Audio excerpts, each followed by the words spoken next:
Assalamualaikum warahmatullahi wabarakatuh.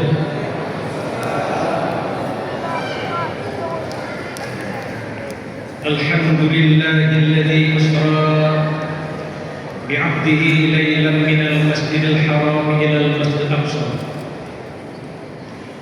Wassalatu wassalamu ala sayyidina wa maulana wa habibina wa syafi'ina Muhammadin sayyidil Mustafa wa ala alihi wa ashabihi ahli sidqi wa tuqa. Amma ba'du, qala Allah ta'ala fi kitabil karim, bismillahirrahmanirrahim, subhanalladzi asra bi'abdihi laylan minal masjidil haram ilal masjidil aqsa alladzi barakna hawlahu linuriyahu min ayatina innahu huwas samiul basir. Yang kami muliakan para ulama, pimpinan daerah, pimpinan Balai Semudut, TPA yang ada dalam lingkungan Aceh Barat. Yang kami muliakan seluruh para pejabat ASN dan semua kita yang hadir di sini yang saya muliakan, dan mudah-mudahan kita semua dimuliakan oleh Allah Subhanahu wa taala. Alhamdulillah, dengan izin Allah pada malam ini kita dapat bertemu dan berkumpul di Masjid Agung yang kita banggakan ini dalam rangka pegelaran Isra dan Mi'raj Nabi besar Muhammad sallallahu alaihi wasallam.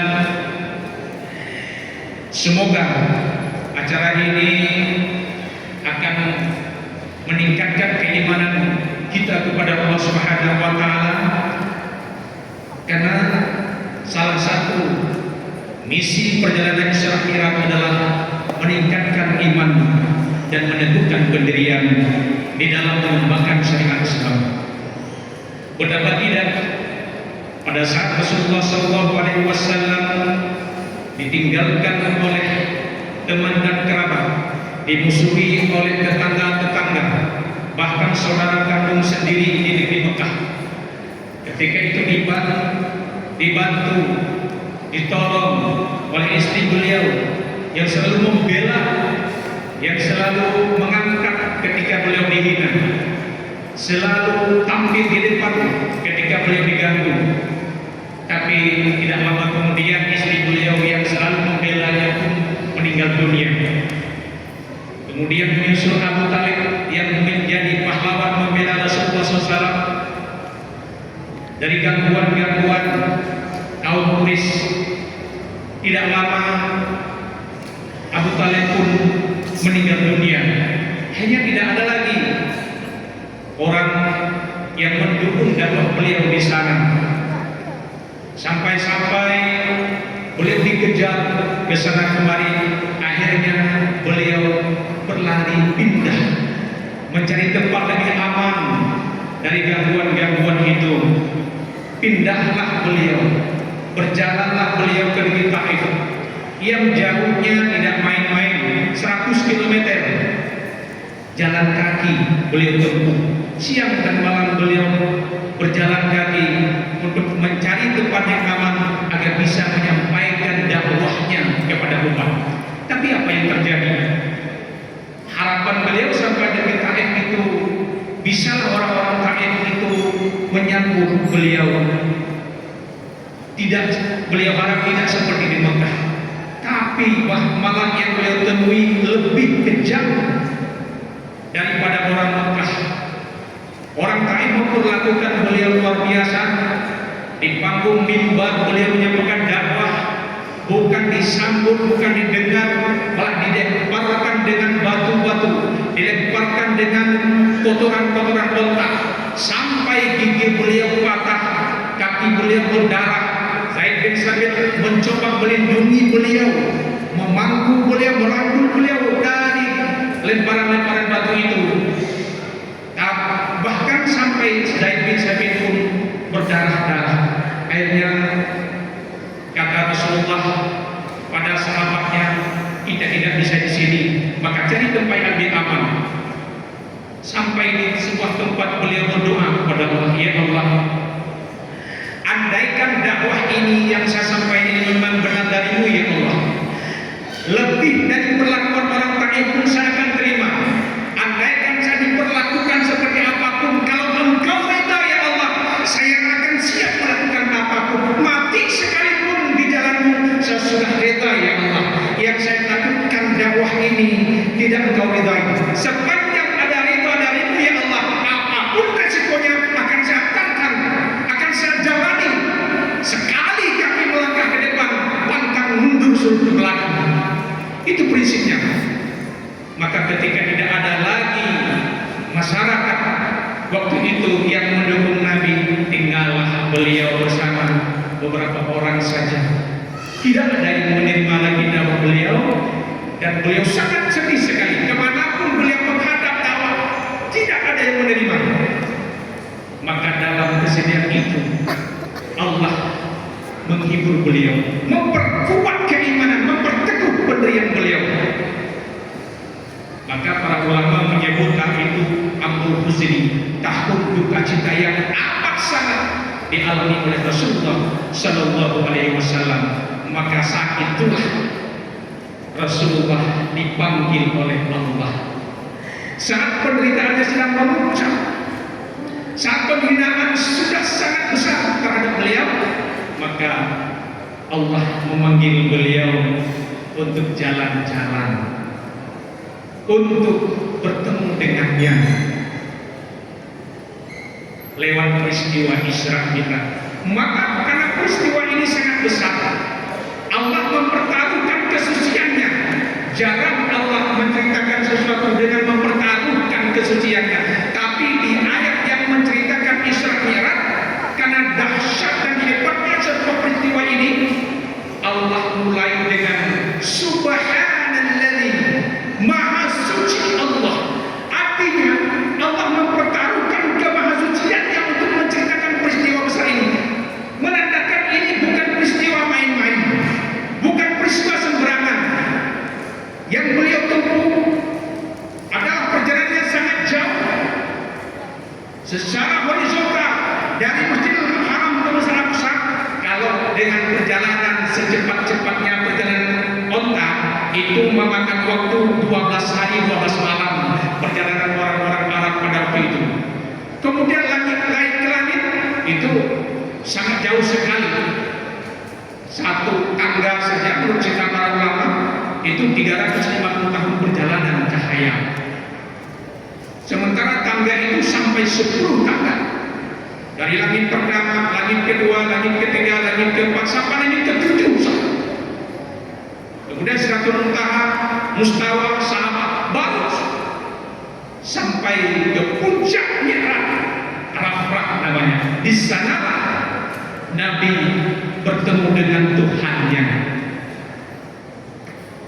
Apa di sana tempat Nabi, tempat Allah? Bukan. Karena Allah mengajak Rasulullah bertemu di tempat yang sangat mulia, di puncak penghabisan alam, Arafah namanya, di atas Sidratul Muntaha, di atas Mustawa, di atas Sahabat. Puncak alam ini Arafah namanya, bukan tempat Allah ini di sana. Jadi jangan ketika kita bercerita bahwa Rasulullah menjemput salat itu ke Sidratul Muntaha sampai ke Sahabat sampai ke Arafah, lalu kita terbayang bahwasanya tempat Allah di sana. Tidak. Allah itu mengajak saja tempat yang mulia untuk musyawarah, karena ini urusan penting. Urusan penting tidak boleh dibahas di alam bawah, harus di atas. Sama juga kita para pejabat, para DPR, kalau ada urusan penting di daerah, rapatnya nggak di daerah, ke sana, ke Sumatera Utara. Kalau lebih penting lagi, rapatnya di pusat. Lebih rahasia lagi, di tempat yang tertutup. Karena rapatnya bermutu, nggak boleh di tempat sembarangan. Beginilah pertemuan dengan Nabi ini tidaklah sembarangan. Di Jumat Musa. Kalau bertemu dengan Nabi Musa di mana? Di Bukit Tursina. Jadi Allah juga pernah bertemu, Nabi Musa juga pernah bertemu Allah di Bukit Tursina. Nabi Ibrahim bertemu Allah di Bukit Pinang. Gitu. Jadi ketika kita mendengar ada Allah, ada Nabi bertemu di langit, bukan artinya Allah itu bertempat di langit, karena Allah tidak bertempat, karena Allah itu qiyamuhu binafsi, berdiri sendirinya, tidak dengan lainnya. Dia bersifat istighna dan istifqah. Alam butuh kepada Allah, tapi Allah tidak butuh kepada alam. Maka Allah tidak butuh pada tempat. Itu kesimpulannya. Hadirin yang dirahmati Allah Subhanahu wa taala.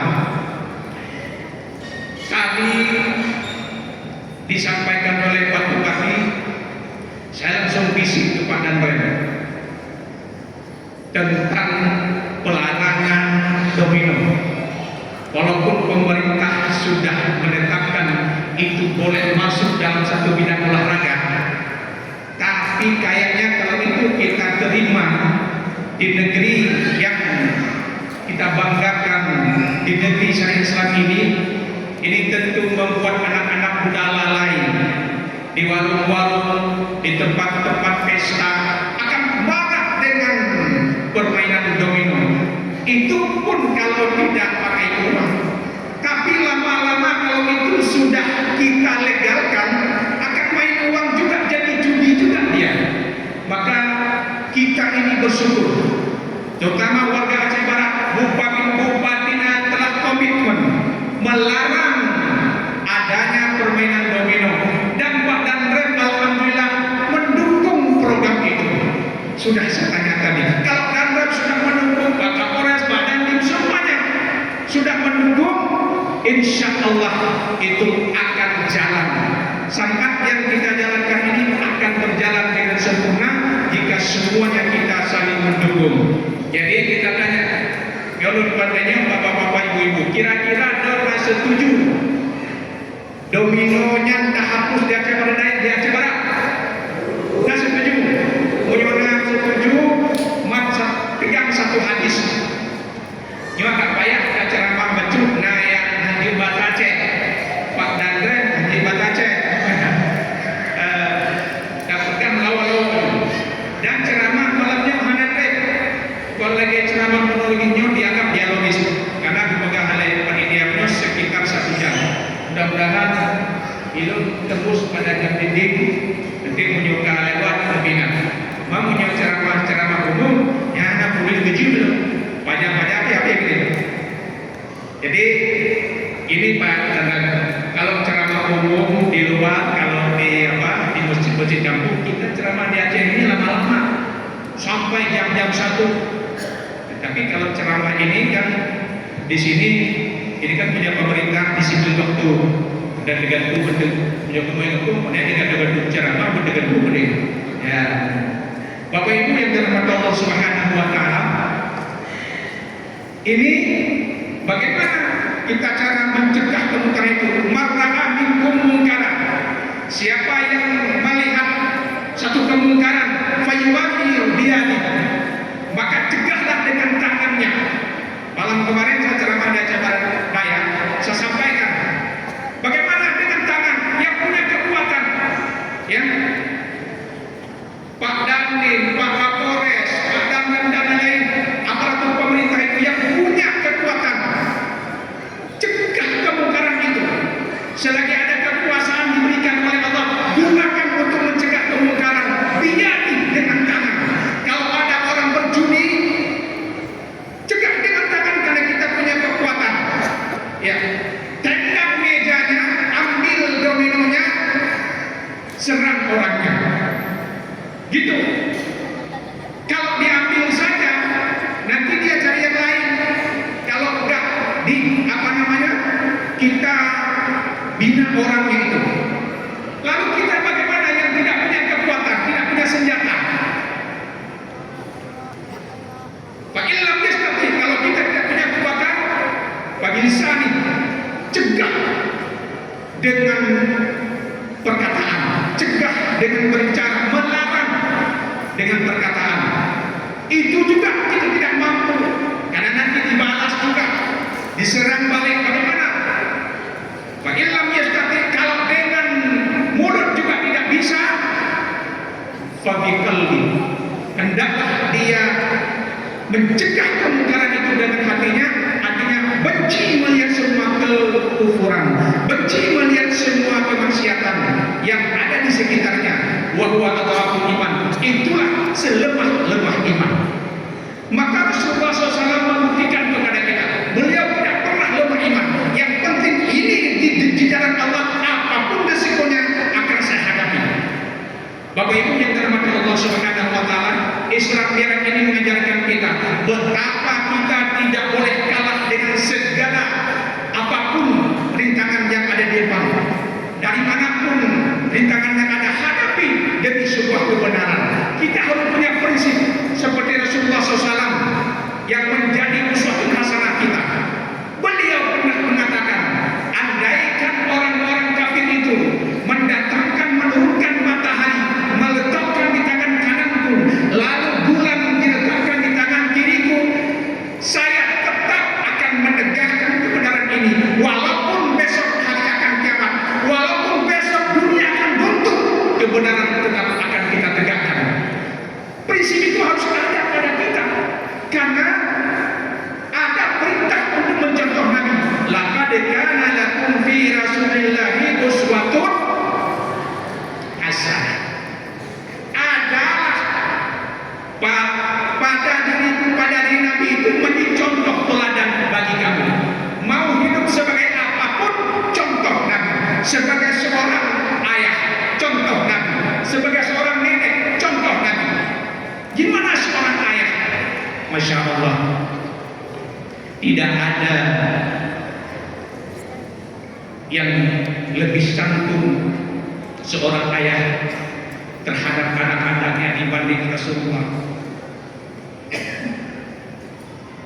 Tidak ada seorang nenek, tidak ada seorang kakek yang lebih mencintai cucunya melebihi Nabi.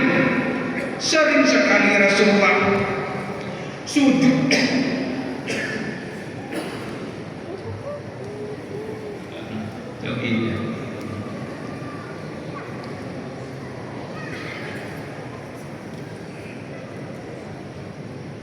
terima kasih.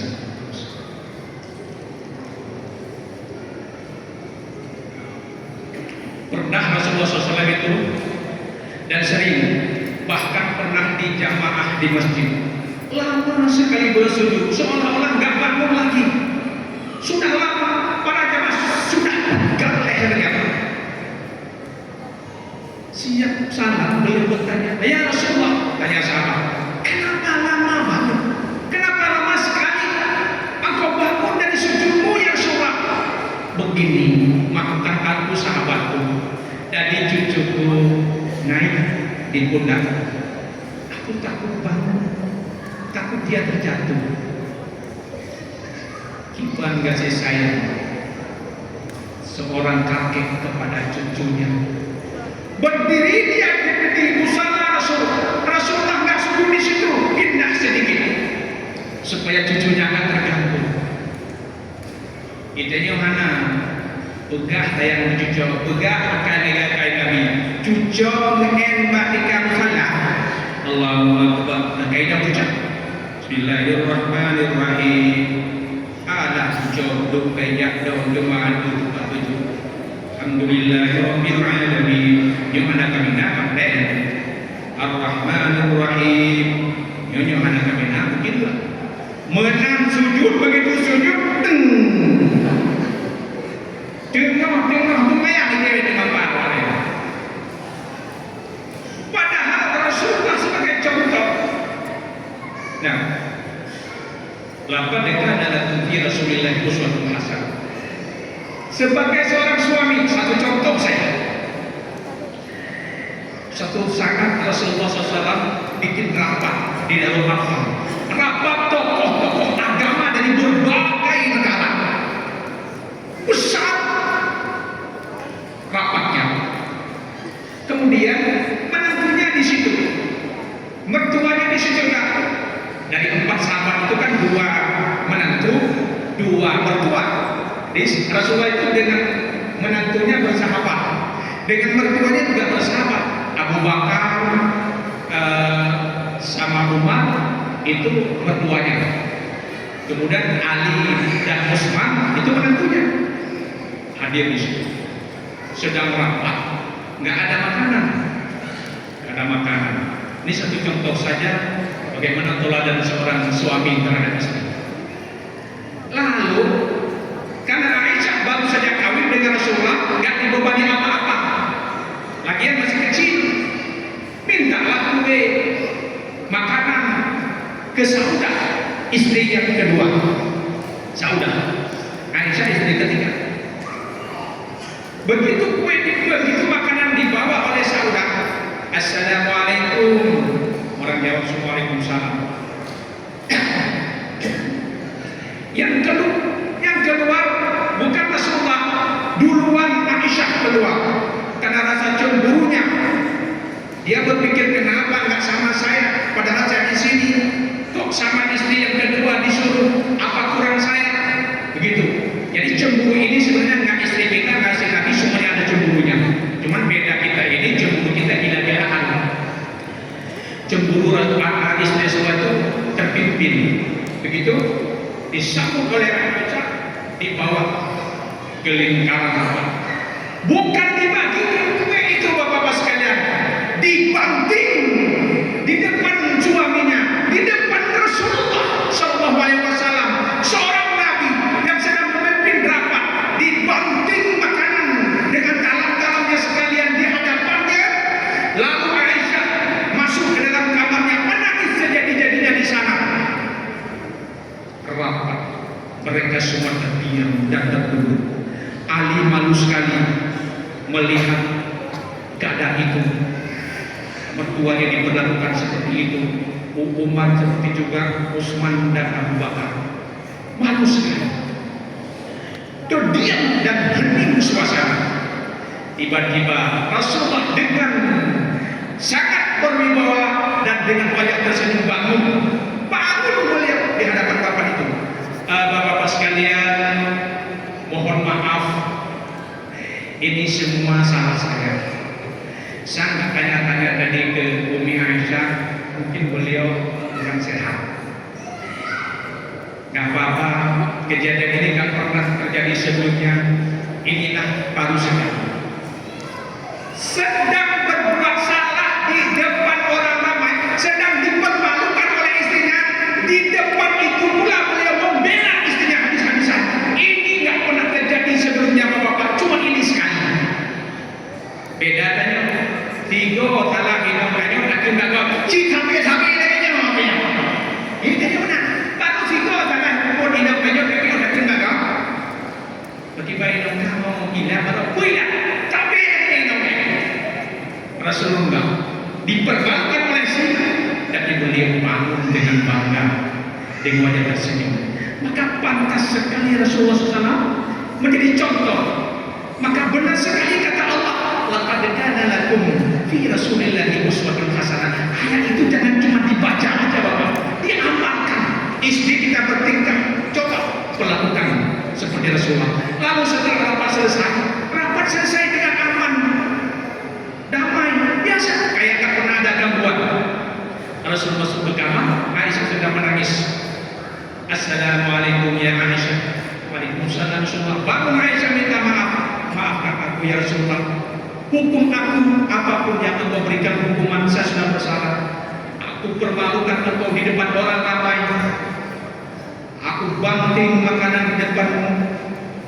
Maafkan aku Rasulullah. Tidak Aisyah, kau tidak salah. Aku yang salah ya Rasulullah. Tidak Aisyah, aku yang salah. Enggak ya Rasulullah yang salah aku.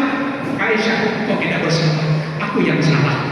Jadi masing-masing mengaku kesalahan.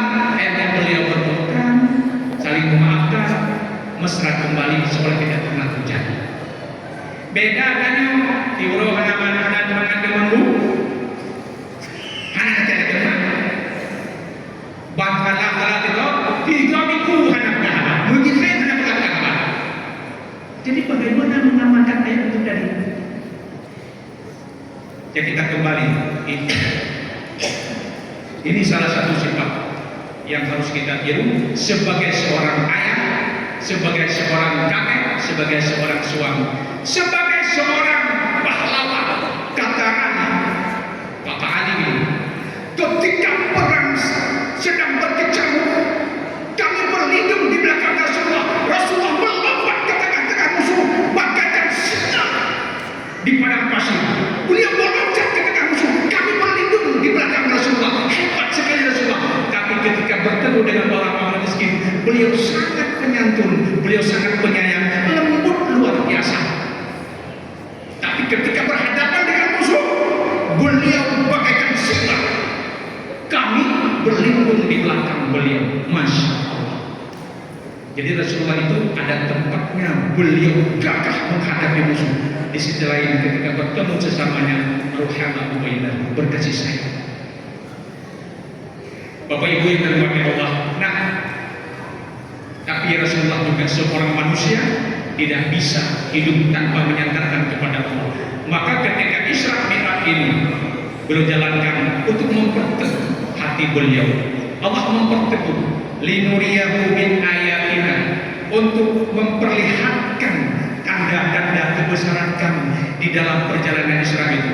Ada 5 kali beliau salat dalam perjalanan itu. Artinya apa? Saya akan ceritakan satu persatu, gak akan selesai. Isra Mi'raj ini cerita peristiwanya yang dilakukan oleh Nabi cuma beberapa jam saja. Tapi untuk kita ceritakan peristiwa itu berbulan-bulan gak habis-habis. Beda dengan cerita kita lain. Cerita-cerita lain itu kejadiannya bertahun-tahun, kita ceritakan bisa 1 jam. Itu karena memang ini mukjizat yang sangat besar dari Rasulullah Shallallahu Alaihi Wasallam. Oleh karena itu, maka dengan adanya kita memperingati Isra Mi'raj ini, mari kita memperkuat iman kita, memperteguh pendidikan kita untuk mendekatkan syahada ini. Maka Rasulullah SAW saya ingat berpesan dalam sebuah hadis, salasun man kunna fihi wajada halatal iman. Ada 3 perkara yang apabila 3 perkara ini ada pada seseorang, maka ia akan merasakan lezat manisnya iman. Selama ini kita ngaku saja, kita nggak merasa manis ketika beribadah, nggak terasa lezat ketika kita menghadap Allah untuk beribadah. Kenapa? Karena kita belum bisa mengimbangi dunia dan akhirat kita. Seharusnya Rasulullah selalu menyampaikan dalam agama ini, dalam kehidupan umat Islam, dari berbagai aspek selalu ada keseimbangan. Bekerjalah untuk dunia seolah-olah kau hidup selamanya, tapi jangan lupa berbuatlah untuk akhirat seolah-olah kau mati besok. Iman, berbuat untuk dunia kau seolah-olah kau hidup selamanya, tapi jangan lupa berbuat untuk akhirat seolah kau mati besok. Iman artinya berbuat untuk dunia dan akhirat kita, kalau tidak lebih ke akhirat, setidaknya iman saja. Namun dalam banyak ayat, walal akhiratu khairul laka minal ula, sungguh akhirat itu lebih bagus daripada dunia. Kenapa Imam Syafi'i 20 tahun beliau salat subuh dengan wudu isya, enak, lezat dan manis ketika beliau beribadah? Karena saya tanya, makanan jasmani dan makanan rohani harus imbang. Apa makanan jasmani? Seperti makanan itu, makan, minum, dan lain-lain. Makanan enak-enaknya makanan jasmani itu apa? Baru hanya sempurna kau berimbang.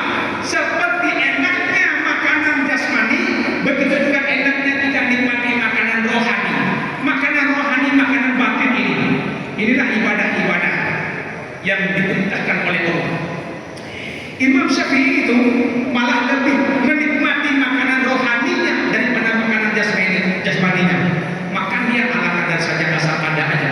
Tapi kalau sudah makanan rohani, lihat 20 tahun salat subuh dengan wudhu isya.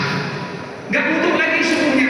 Dari salat isya, salat sunat, zikir, doa, salat sampai subuh. Salat subuh 20.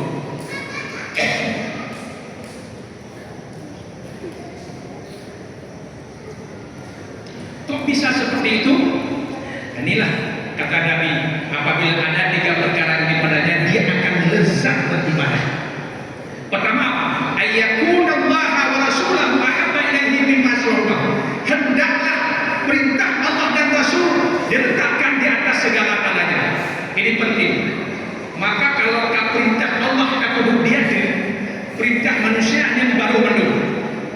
Contoh, kita lagi bekerja, baik di kantor dimanapun, sedang menulis atau apapun, atau sedang memimpin satu acara, tiba-tiba azan dikumandangkan, Allahu Akbar, Allahu Akbar.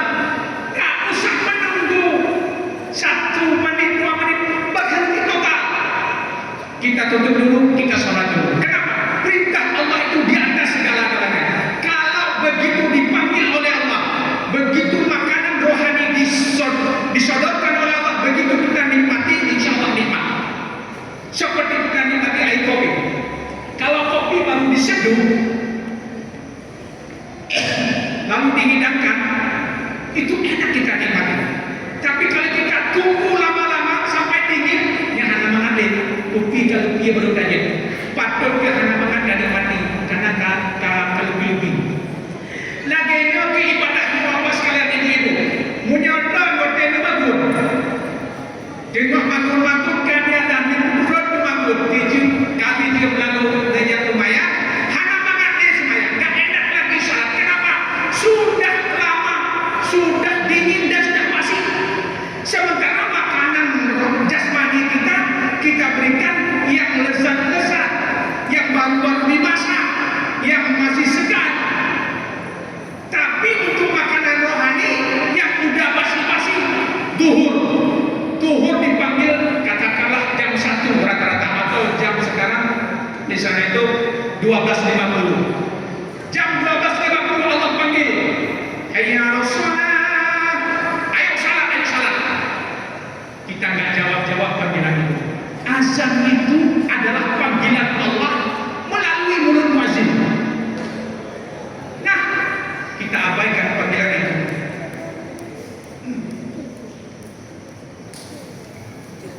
Dicium lenyap baru dan lumayan. Itu sama dengan suami manggil kita jam 1, kita jawab jam 2. Istriku, kau di mana? Terus udah 1 jam baru dijawab, ada saya. Apa ada saya? Kan Bapak panggil tadi, orang yang manggil kita dah lupa baru kita jawab. Begitulah. Ketika kita abaikan panggilan azan, maka kita nggak enak lagi untuk salat. Nggak enak lagi. Harus kita akui itu. Nggak manis lagi ketika ibadah. Yang enak makanan jasmani, makanan rohani yang mengalir. Kenapa? Sudah waktu-waktu tersisa kita gunakan. Yuk salat jamaah yuk. Kata teman kita. Boleh kalau nggak ada halangan. Kalau ada halangan dulu. Salat nanti kalau ada sisa waktu. Kamu salat duhurnya jam berapa? Insya Allah kalau nggak ada kerjaan jam 1. Kalau ada kerjaan, ya kerjaan dulu. Salat nanti. Jadi begitu sepele dengan waktu, maka kita nggak enak lagi. Kita makan makanan dunia kita, makanan jasmani kita yang enak-enak, yang segar-segar. Tapi kita gunakan waktu untuk rohani kita, waktu-waktu yang sudah basi, waktu-waktu yang sudah berkualitas lagi. Padahal disuruh salat tepat waktu.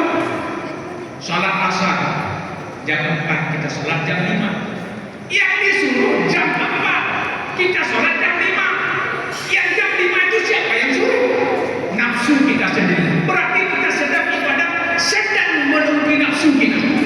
Subuh disuruh jam 5, kita sholat jam 6. Yang disuruh jam 5, yang dipanggil jam 5, kita sholat jam 6. Yang jam 6 itu perintah siapa? Perintah nafsu kita sendiri. Makanya nggak enak. ujung-ujung ibarat makanan, ibarat kopi sudah dingin. Makanya kita terus salat ini cepat selesai. Nah, oleh karena itu, supaya kita bisa merasakan lezatnya iman itu tadi, enak ibadah, enak zikir, apapun yang diperintahkan Allah akan enak jadinya. Letakkan perintah Allah dan Rasul di atas segalanya. Yang kedua, wa yuhibba dan la yuhibbu illa lillah. Hendaknya dia menjalin kasih sayang. Dari manapun orang datang, bahasa apapun yang ia pakai, warna kulit apapun dia, bendera apapun yang ia kibarkan, kalau dia Muslim itu saudara kita. Karena persaudaraan yang diikat dengan akidah lebih kuat daripada persaudaraan yang diikat dengan darah. Maka oleh karena itu, cinta kita bukan karena diikat dengan keturunan, tapi diikat dengan akidah. Satu Tuhan kita, satu syahadat kita, yaitu la ilaha illallah Muhammadur Rasulullah. Maka oleh karena itu, supaya kita nanti lezat beribadah, enak ketika zikir, jadilah kasih sayang karena Allah. Kenapa kau berteman dengan dia? Karena dia dekat dengan Allah. Begitulah. Kalau selama dia dekat dengan Allah, kita akan dekat dengannya. Tapi kalau dia sudah tidak dekat, sudah jauh dari agama, sudah jauh dari Allah, kita pun akan menjauh dan menghindari darinya. Yang ketiga, kata Rasulullah SAW, supaya enak beribadah ini, supaya lezat, bagaimana lezatnya kita makanan jasmani, begitulah lezat makanan rohani. Bagaimana enaknya kita minum kopi subuh, begitu juga lezatnya kita salat subuh. Ibu-ibu, ibu-ibu lodaya, halo, dijauh ibu-ibu. Mana enak Senin subuh daripada salat subuh? Mana enak kopi subuh dengan dengan salat subuh? Enak mana bu? Jadi bapak-bapak, udah makan kopi bunga untuk main bunga. Makan kopi bunga? Punya mandang makan kopi bunga dalam imbang dengan beragama. Rasulullah tidak berapa lima sebagaimana enaknya kita menikmati kopi pagi, begitulah enaknya kita sholat subuh. Maka rukuknya lama, sujudnya lama, nggak cepat-cepat, karena enak menikmati itu. Boy ibu udah makan dulu, katanya itu. Payah, namanya pegawainya itu dulu. Munya mandang makan buliho, ngantuk banyak leho, belum imbang hidup kita, masih berat ke dunia. Sementara walal akhiratu khairun laka minal ula, akhirat lebih baik. Maka berikanlah makanan rohani ini dengan bagus. Jasmani boleh nggak bagus, sebab jasmani ini akan hancur. Ruh itu nanti dia sebelum masuk ke dalam jasad ini, dia bebas kemana-mana mengembara dengan Tuhannya. Dia bersih tanpa noda dan dosa. Tapi begitu masuk ke dalam jiwa, masuk ke dalam badan ini, ke dalam jasad kita, namanya nyawa. Jadi sebelum masuk namanya ruh, udah masuk namanya sudah nyawa. Keluar nanti ruh lagi, nyawa hilang, ruh. Maka kalau orang sudah meninggal, yang tinggal bukan nyawanya, yang tinggal ruhnya. Ruh itulah tetap hidup, dia tetap hidup selama-lamanya. Kalau dia kita berikan makanan yang segar, salat 5 waktu tepat waktunya, zikir banyak, istighfar banyak, sedekah banyak, amar ma'ruf nahi munkarnya bagus, maka kata Rasulullah, la yakhruju ruhul mu'minin hatta yara makanahu fil jannah. Tidak akan keluar ruh orang mukmin sebelum dia lihat tempat kembalinya itu surga. Maka orang-orang mukmin itu ketika meninggal, matanya kadang terbuka, bibirnya tersenyum, melihat tempat kembalinya surga, diperlihatkan.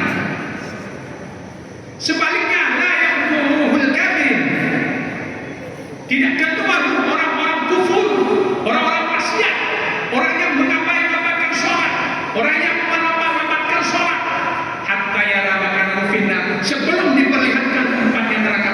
Ruh kita ini karena dia lapar, dia flu, dia sakit, dia nggak mau keluar, takut karena ada tempat diperlihatkan dalam neraka. Maka kalau kita lihat orang-orang yang nggak sholat turun meninggal, itu sadis sekali, luar biasa. Nanti dalam kubur lapar sakit, kita berdoa sekali punya Allah lapangkan kuburnya. Kubur itu gak lapang-lapang bu. Biar dipikir lapang kubur lapang, kubur ayah kemana lapang, punya lapang ada mana ayah ketuk ini bedanya. Ya kubur kan contoh. Ya Allah ini lapang kubur urun cido. Biar dibayang kuburnya luar, punya luar kubur banyak, punya kubur bedanya mungkin apa? Begini. Kubur lapang-lapang dengan berbeda. Kubur pelayan dia lapang dengan panah. Jadi lapang dengan tidaknya kubur itu bukan tanah itu yang pindah, tapi tergantung kondisi ruh. Kalau ruh itu dia banyak bawa ibadah, dia banyak bawa pahala, maka kehidupannya akan lapang. Kehidupannya akan lapang. Jadi lapang dan sempit itu bukan pada kondisi kubur, tapi pada kondisi ruhnya itu sendiri. Maka oleh karena itu jangan abaikan bangun salat. Yo kadang-kadang hidup lumayan leho kokah, itu lumayan kedua kadilah. Kadilah lumayan leho baca ayat ayat alladzi yukadzibu biddin, fadzalika alladzi yad'ul yatim. Rubah ayat. Fawailul lil musallin, celakalah orang-orang yang salat, alladzina hum an salatihim sahun, yaitu orang-orang yang lalai dari salatnya. Ke mereka, jika engkau ada mudah kafilah katumaya, ayatnya enggak baca. Nyo ulah-ulah jika tidak itu maya ayat bukan yang menolak katumaya, dia tidak baca. Ibu-ibu punya kafilah katumaya, ayatnya baca mulah. Celakalah orang yang salat, yaitu orang-orang yang lalai dari salatnya. Itulah kita yang dalam salat itu. Malaikat marah betul. Jika bilang ayatnya enggak baca, ada bedanya kafilah, kembenya ayat enggak baca. Bingunglah. Celaka kita orang yang salat yang tidak tepat waktu itu. Hadirin yang dirahmati Allah Subhanahu wa taala. Itu yang kedua, hendaklah dia membangun persatuan dan kesatuan, menciptakan kedamaian, mencintai karena Allah, membenci pun karena Allah, bertemu karena Allah, berpisah pun karena Allah. Jadi selama di jalan itu kita berada, kita mencintai dan membenci karena Allah, insya Allah ibadah kita akan lezat. Yang ketiga, wa iyyakraha ayyuda fil kufri, bahwa dia membenci kembali kepada kekufuran setelah Allah menyelamatkan dia dari kekufuran itu, kama ayyukraha ayyuda fil sebagaimana bahwa dia dilemparkan ke dalam neraka. Artinya kita muslim ini kalau mau ibadah kita itu lezat, bencilah terhadap kemaksiatan seperti kita benci kepada neraka. Istri kita nggak sholat, nggak boleh kita mencintai istri yang nggak sholat. Suami kita yang nggak sholat, nggak boleh mencintai istri suami nggak sholat. Harus tegas. Pakai puasa, nah sopir, ibu kok, betul ibu yang sopirnya. Kalau kita dukung juga sopir yang merokok, nggak apa-apa lah, merokok aja kamu sopir. Itu mendukung kemaksiatan. Begitu sopirnya merokok, saya minta turun. Sopir, biar buka sopirnya dulu. Punya ibu dulu. Kamu dongkek daripada pakai mendua uruhan puasa. Tegas. Itu waktu kita pesta. Pesta itu sunnah Rasul memang. Walimatul khitan, walimatul mus, kenduri khitan, kenduri pernikahan itu sunnah. Tapi dalam kita merasakan sunnah itu lebih besar mendapat dosanya. Lihat, waktu mempelai datang, darah baru tuh, itu sudah jam 4. Buka ibu, hidangan sudah disiapkan, kapal-kapal itu kapal 6 Kumayan, kapal 5 Kumayan. Di awal rumah Kumayan mereka itu rumah mana jadi mendang, mana tanam mendang jadi kita lebih meyumnya Kumayan, lebih kita hargai kamu daripada perintah Allah. Pantas kita nggak pernah lezat dalam beribadah. Saatnya bagaimana? Begitu Allahu Akbar, tidak jadi jamai tidak. Cuma yang ini menaji punya taboh rombongan hanya lumayan kapal 5 lumayan gara-gara rumah dari maka kena tanggung desa. Jadi pesta itu banyak menanggung dosa. Maka itu pernikahan itu lagi. Cita sabe enggak itu hanya kemudian itu kan. Tuh modal berapa? Begitu dihidangkan makanan, waktu salat tiba. Saya ambil nih, ibu-ibu rombongan yang dari Aceh Barat Daya, salat dulu, jangan makan dulu. Saya ambil nih dulu. Tanpa yang ini namanya penyuhu yang tanggung beca, tanya mau pesta, tanya cuma tanggung dosa. Harus tegas dalam beragama. Inilah mana kata Rasulullah. Apapun resikonya, kalau ini kebenaran akan saya jalankan, akan saya hadapi. Begitu. Maka jiwa dakwah dan jiwa jihad itu semangat jihad itu sudah kurang sekali, sudah takut menjalankan nahi mungkar. Kalau amar ma'ruf banyak menyarankan yang baik-baik, tapi mencegah kemungkaran ini sudah jarang sekali, sudah tidak bersemangat lagi.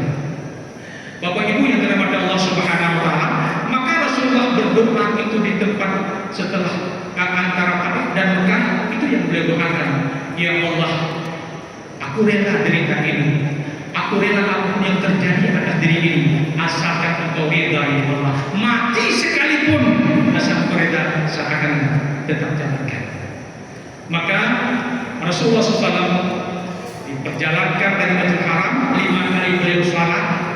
Itu pertanda nanti salat yang ia jemput itu 5 waktu sehari semalam. Linuriyahu min ayatina. Perjalanan itu kami berkahi. Berkah. Berkah itu apa artinya sih? Berkah itu stabil. Kalau bisa kita bahaskan stabil. Kalau kita tanam satu batang pohon, orang satu kebun banyak, tapi kita dengan satu pohon bisa menyekolahkan anak kita, cukup untuk nafkah anak istri. Cuma beberapa pohon, orang satu kebun nggak dapat. Ini namanya berkah. Orang nanam padi luas, tapi nggak cukup makan. Kita dikit cukup makan, ada berkah, ada kestabilan rezeki yang diberikan oleh Allah. Maka berkah ini ada di mana-mana. Ada berkah para ulama, ada berkah para nabi, berkah Al-Quran, berkah tanah suci, ada berkah itu. Allah pun mengatakan begitu. Lau kana ahlul qura amanu wa taqau, andai kata ahli negeri itu beriman dan bertakwa, la fatahna alaihim barakatan minas sama. Kami akan turunkan berkah. Nah, kalau sudah berkah, pegawai-pegawai yang gajinya sedikit, insya Allah hidupnya itu nggak susah-susah, hidupnya cukup. Walaupun gajinya sedikit, tapi cukup untuk hidup. Bisa naik haji, bisa menyerahkan anak. Gimana ini? Ini urusannya Allah. Kalau Allah sudah berikan berkah, maka di dalam rezeki yang berkah itu bisa mencukupi kehidupan kita. Pandangan orang sedikit, tapi dalam sedikit itu ada keberkahan. Hadirin yang dirahmati Allah Subhanahu wa taala, linuriyahu min ayatina, untuk diperlihatkan tanda-tanda kebesaran Allah. Tanda-tanda kebesaran Allah. Apa itu? Ada 17 peristiwa yang beliau lihat dalam perjalanan itu. Artinya apa? Bahwa salat yang dijemput nantinya jumlahnya 17 rakaat sesuai dengan peristiwa yang dilihat dalam perjalanan tadi. Salat 5 kali, kemudian peristiwanya 17. Artinya Salat yang dijemput oleh Rasulullah nanti 5 waktu dan 17 rakaat. Makanya Rasulullah mengatakan as-salatu mi'rajul ibad. Salat itu adalah Isra Mi'rajnya hamba. Kalau Rasulullah SAW Isra Mi'rajnya dengan jasad, dengan ruh dan jasad, hamba-hamba yang lain ini bisa berisra Mi'raj dengan ruh. Isra Mi'raj dengan ruh. Bagaimana? Dengan memperbaiki salatnya, dia sudah melaksanakan Isra Mi'raj. Maka kata Nabi lagi, perbaiki salatmu, maka Allah akan memperbaiki kehidupanmu. Kalau kita belum baik kehidupan kita, berarti belum baik salat kita. Maka jangan biasakan salat itu terlewatkan waktu yang afdal. Dalam kitab-kitab fikih selalu dikatakan awal-awal waktu itu adalah waktu afdal. Waktu itulah yang diperintahkan. Tapi kan boleh di akhir-akhir waktu itu bagi orang yang bermasalah, ada halangan yang memang qadar syar'i itu boleh. Tapi kalau kita sengaja, ini sudah hukuman dosa. Bapak Ibu yang dirahmati Allah Subhanahu wa taala. Jadi 5 waktu salat itu sudah cukup untuk kehidupan kita.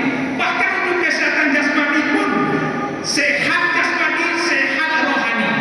Kalau kita lama-lama rukuk, lama-lama sujud, itu menurut penelitian medis, penelitian dari ahli kesehatan akan memulihkan penyakit pinggang. Jadi yang sakit kieu, ibu-ibu yang sakit kieu, ada yang sakit pinggang, coba tahajud dan sujudnya lama-lama.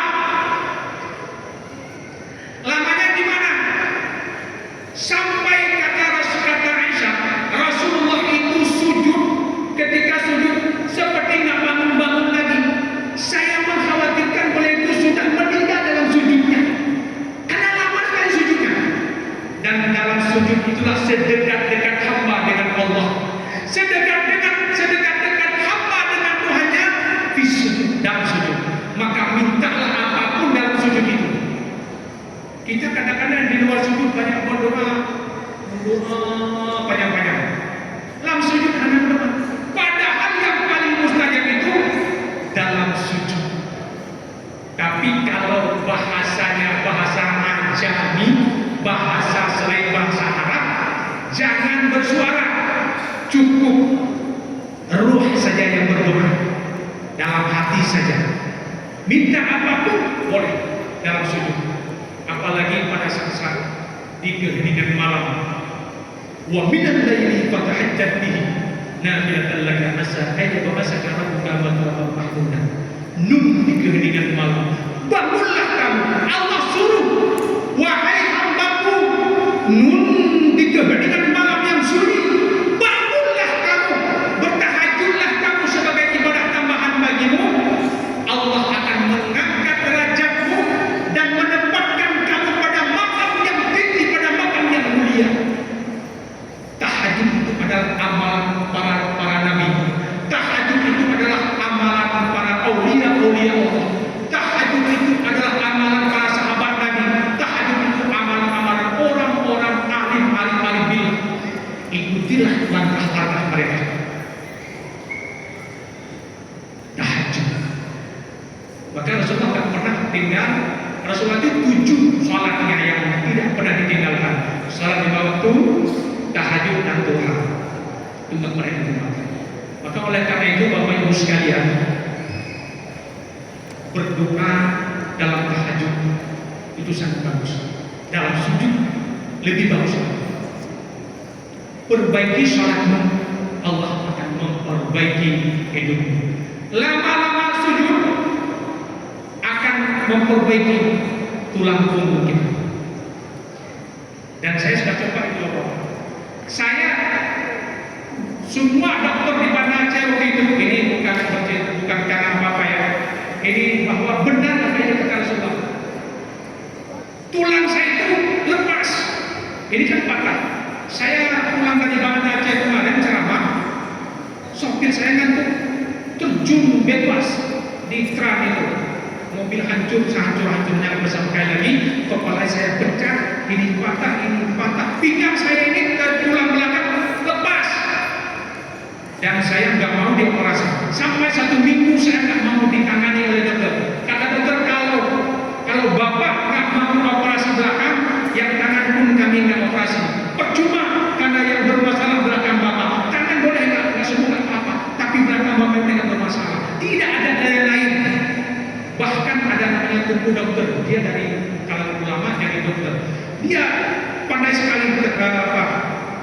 tentang masalah tulang belakang.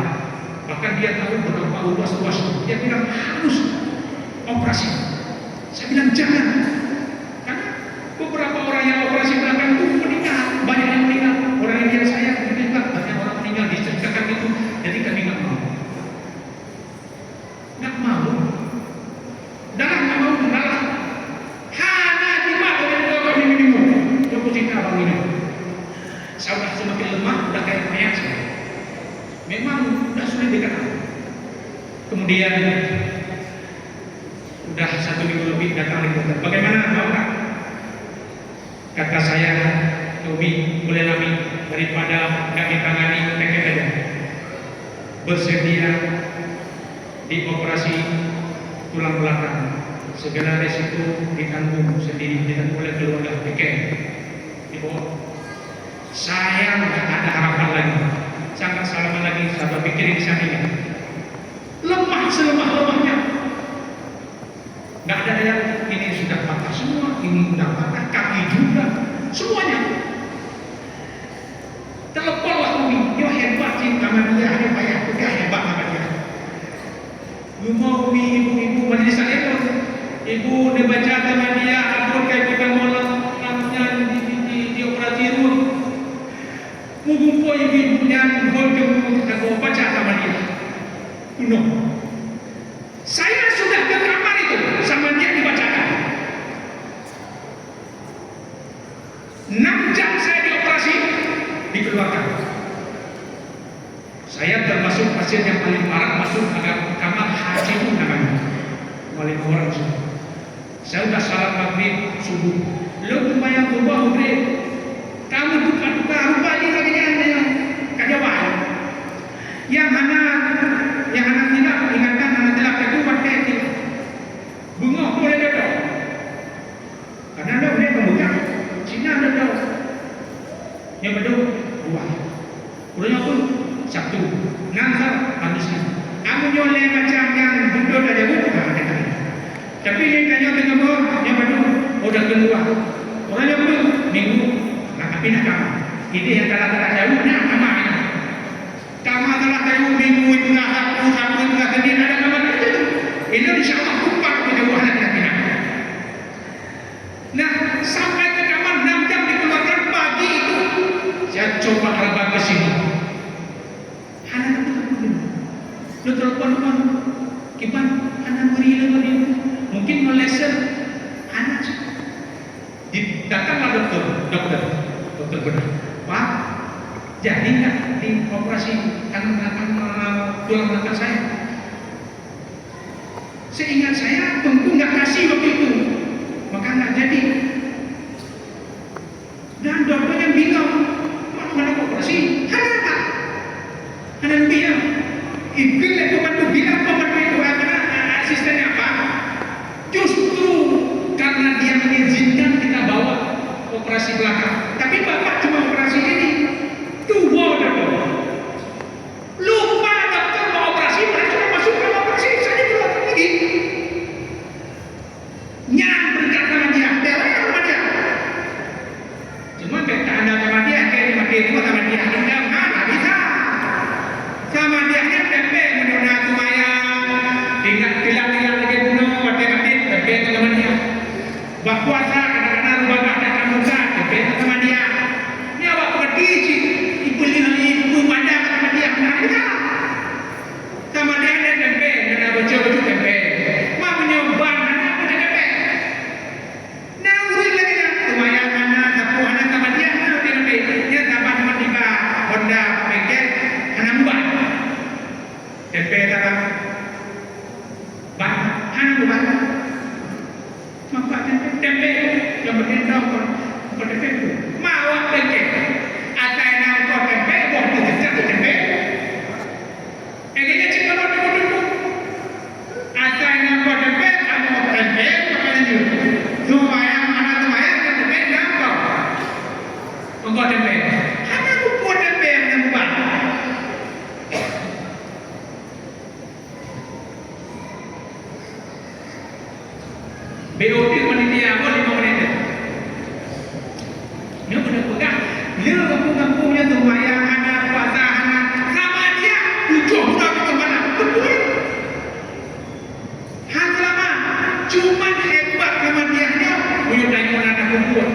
wajib-wajib dibantu dan hilang buat. Dunia menang menang menang. Dua orang. Palingnya kita boleh. Salah tidak DPR dari Nasdem. Tunggu, nentu dodonya. Tunggu. Izin PKJ dah mana operasi? Mohan. Bukan kau yang duduk. Dia operasi dah tu. Baca juga. Anak duduk jauh di mana yang penting. Jadi tunggu. Bisa lupa seorang dokter sudah masuk ke ruang operasi keluar balik. Jadi itu hebatnya sama dia, bisa lupa. Akhirnya saya berobat saja dengan diri sendiri, diburu-buru sama orang termuda susah. Kemudian mencoba memperlama sujud, sebab katanya orang-orang Indonesia yang bawa ke Malaysia yang sakit-sakit kepala, sakit sepegang, dibikin sujud juga ke sana. Tuh, ini sujud dia. Mana yang anak yang sujud dia? Tak sujud ke kau dia? Beta yang sujud. Tuh, ini sujud dia, sujud. Tak sujud ke kau? Sujud lama-lama bisa menyehatkan tulang belakang dan tulang kita. Lahir batin kita sehat. Maka kata Rasulullah, perbaiki salatmu, Allah akan memperbaiki hidupmu. Hidup apa? Hidup ini seluruh aspek. Hidup ini ya, badan kita, jiwa raga kita, semuanya baik. Lahir batin kita baik, dunia akhirat kita baik, pergaulan kita baik, akhlak kita baik. Kalau kita sudah memperbaiki salat, demi Allah semuanya akan baik. Ini janji Rasulullah Sallallahu Alaihi Wasallam. Sadaqa Rasulullah Sallallahu Alaihi Wasallam. Rasulullah kita tidak bohong. Apapun yang beliau katakan benar adanya. Abu Bakar mengatakan, ketika Rasulullah menceritakan saya naik ke langit ketujuh, bertemu ini, bertemu itu.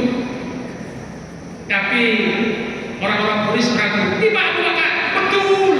Kemudian saya dibawa ke Jannatul Muntaha, betul. Katakan Nabi Muhammad, saya masuk ke surga, betul. Saya dibawa ke neraka, betul. Ikut yang punya Abu Bakar. Bin Hanaka.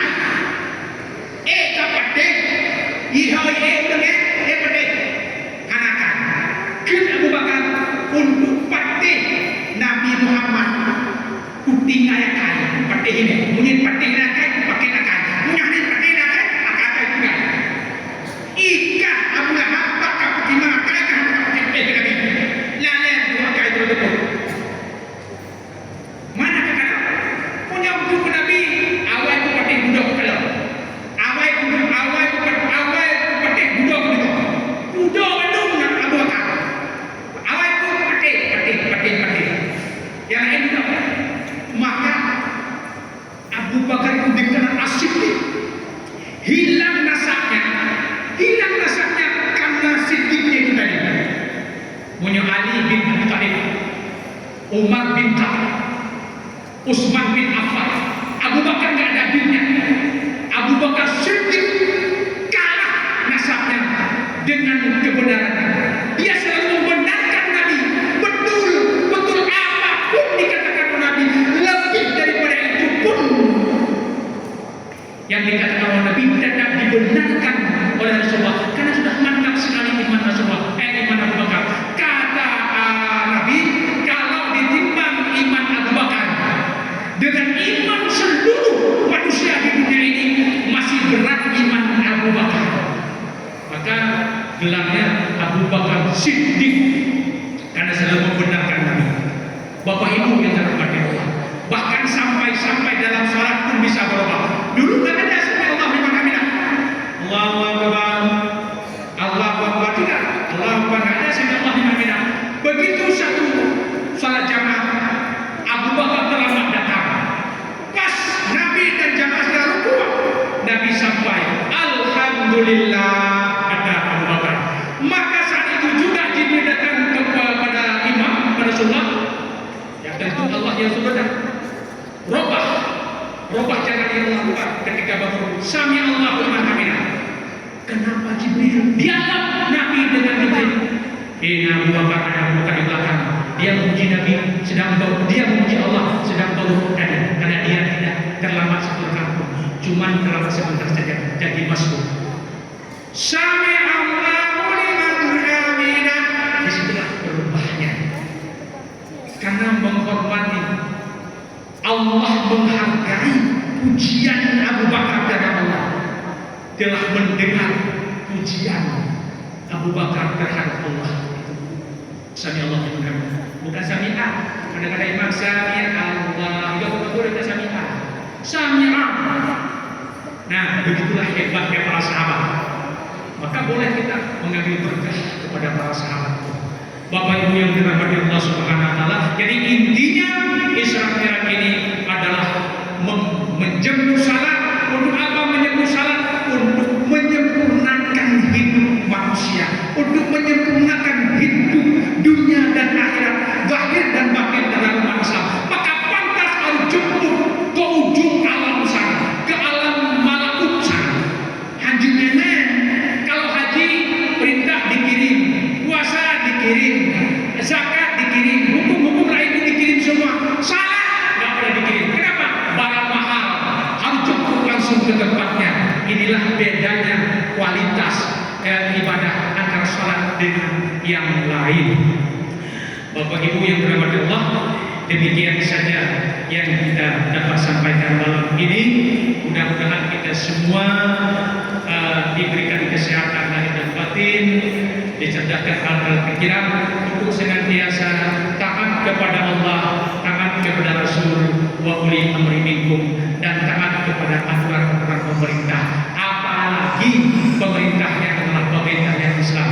Itu ayat itu, ya ayyuhalladzina amanu atiiullah wa rasul, wahai orang yang beriman, taatlah Allah dan taatlah Rasul, wa ulil amri minkum, dan pemerintah pemimpin minkum. Minkum ini golongan kamu sesama muslim, yaitu minkuminan. Tapi pimpinan di kafe, pimpinan di bangsa, pimpinannya bukan dari kamu, jangan ikuti terus. Kita lihat dulu, apalagi Indonesia Barat ini luar biasa program pemerintahnya dalam mencanangkan pemberlakuan syariat Islam. Dan kami kabupaten tetangga ini bangga dengan program-program pemerintah Aceh Barat Daya, Aceh Barat. Mudah-mudahan diikuti oleh kabupaten-kabupaten yang lain. Dan kita berharap nanti yang mula melakukannya adalah para pembuat kebijakan, para pembuat undang-undang, yang SKPK tentunya kata-kata yang pilih supaya menjadi contoh semua. Iqdam binafsik, mulai dari dirimu sendiri agar perintah berbuah. Kata Rasulullah, ana awwalu ma amartukum bi, saya yang pertama melakukan apa yang saya perintahkan kepada orang lain. Saya yang pertama melakukan apa yang saya programkan kepada umat. Maka pemerintah Rasulullah itu berwibawa karena beliau yang pertama berdiri di front terdepan untuk menjalankan program-program yang dituangkan dalam program pemerintah itu.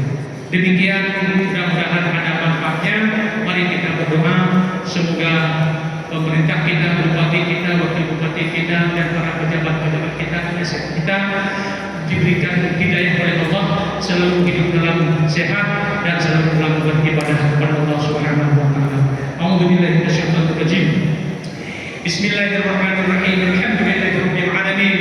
Shallallahu wasallam ala sayyidina Maulana Muhammadin wa ala alihi wa sahbihi ajma'in.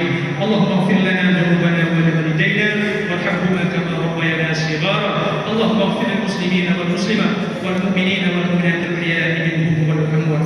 Ya Allah, dengan segala kerendahan dan kelemahan, dengan segala kehinaan, kami bermohon bermunajat kehadiran-Mu.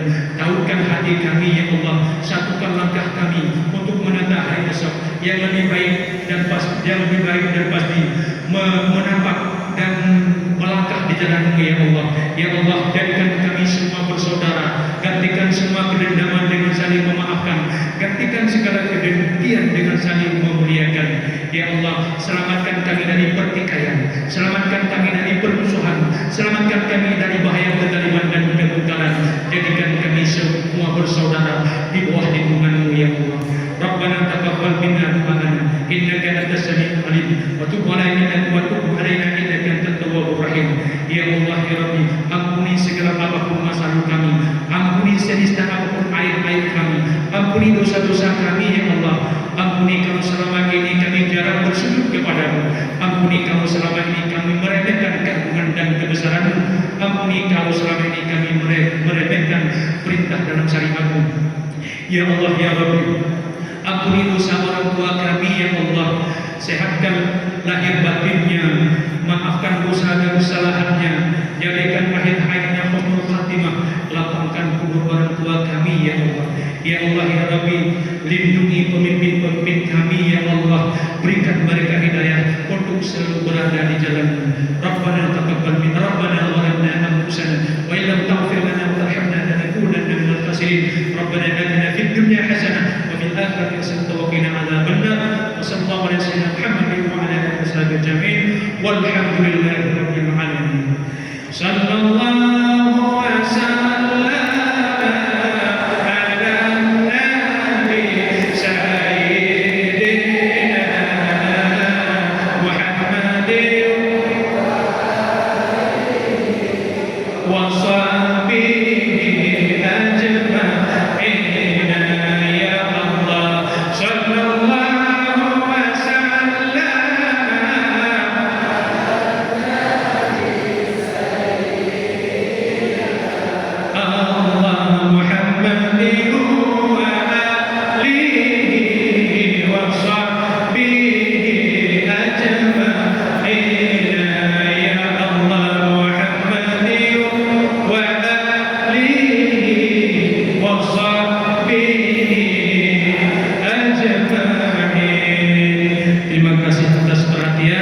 Mohon maaf atas kekurangan dan kesalahan. Billahi taufiq wal hidayah. Wassalamualaikum warahmatullahi wabarakatuh.